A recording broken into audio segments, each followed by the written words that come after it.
Christmas at Sea by Robert Louis Stevenson.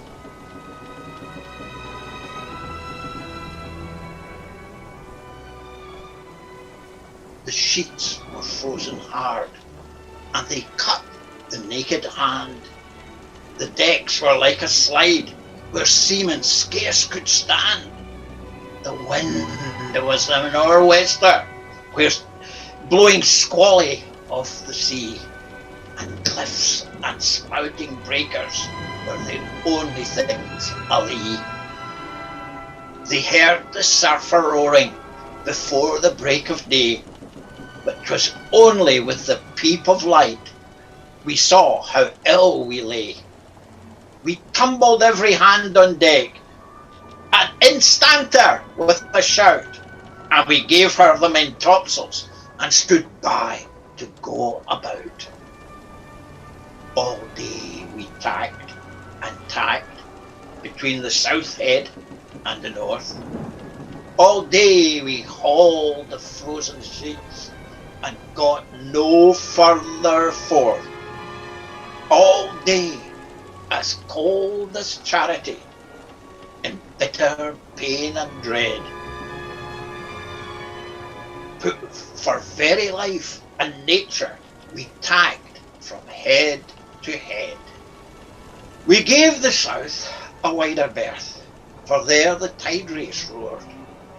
At every tack we made, we brought the north head close aboard. So as we saw the cliffs and houses, and the breakers running high, and the coastguard in his garden, with his glass against his eye. The frost was on the village roofs, as white as ocean foam. The good red fires were burning bright in every longshore home. The windows sparkled clear, and the chimneys volleyed out, and I vow we sniffed the victuals as the vessel went about.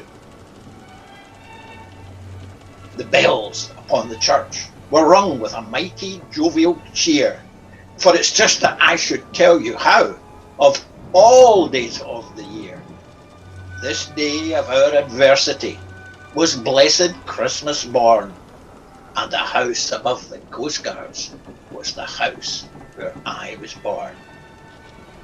Oh, well I saw the pleasant room, the pleasant faces there, my mother's silver spectacles, my father's silver hair.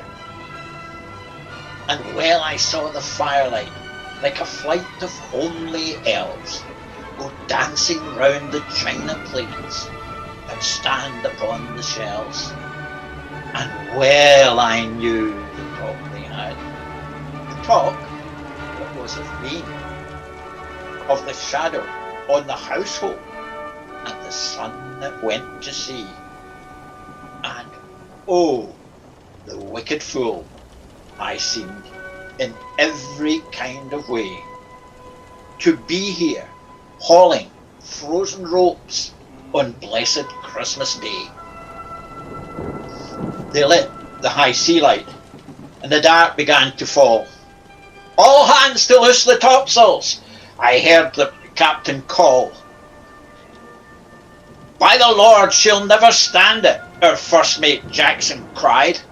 It's one way or the other, Mr. Jackson, he replied.